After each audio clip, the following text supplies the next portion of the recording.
And we have a lot of opportunities, to witness, President Xi and what he's about and what he's doing. But his start is an excellent start.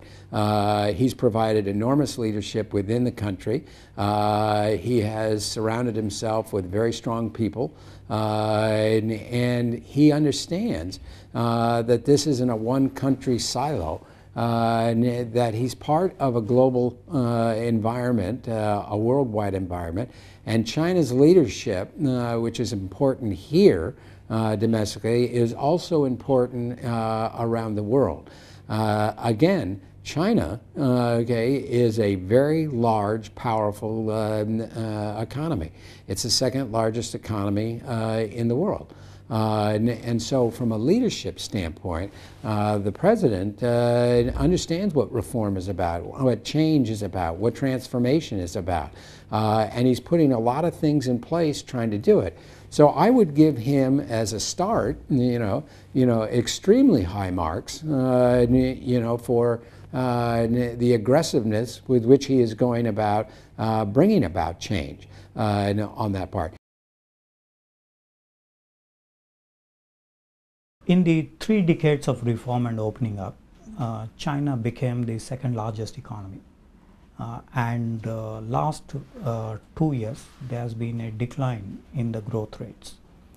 And the GDP declined from 10%, 10.8% to about 7.4% last year. So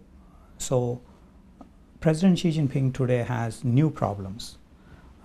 During his visit to Henan in 2013, he mentioned about the new normal that China is entering into, that is low GDP growth rates, relatively low, because the 7% is still very high growth rate across the globe, when United States is growing at 2% or even less, when Japan is growing even less growth rates. Other developed countries are growing at a very less growth rate. Still, China's 7.4% is a huge growth rate. I think, again, it's very positive.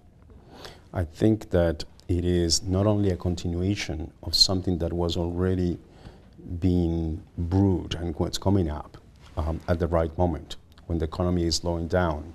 The economy is moving for what I think are unsustainable rates of growth. Very high rates of growth that were unsustainable not only for China but for the rest of the world. They were good. They provided an incredible boost to the global economy.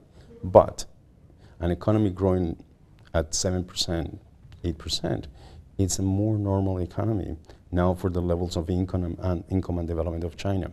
But that economy required the kind of reforms that now President Xi has undertaken. I think that it is very wise and right to slow down with the growth. There is no endless and unlimited growth. So we in Europe talk about smart growth. That means that you need some kind of growth, but not too rapid, because society cannot follow this rapid growth and the environment will be damaged, and you will not get such big advantages like you want. So his policy is totally right. We work for a better world where businesses actually take more responsibility and produce more sustainably. And I think President Xi Jinping's policy of the new normal is a great contribution to that, because it is for the first time since many, many decades that a politician says, well, let's have lower growth, but think of the quality of growth rather than just the figure in itself. Yes, if it continued to grow at 7.5% a year, or even 7, just mathematically, China would be consuming more of its own natural resources according to the old model of extensive development, low-cost manufacturing, exports, and what China really needs to do is move towards a higher quality growth, domestic demand, services for the Chinese people themselves. in things like healthcare, modern financial services, education, and that's what President Xi is doing.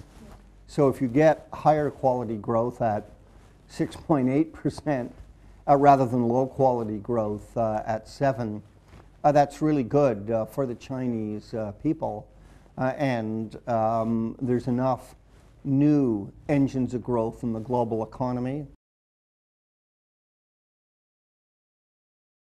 And I guess in every society there are vested interests that need to be taken into account, but they will try and resist, and it's obviously important that China has that leadership in order to achieve those reforms.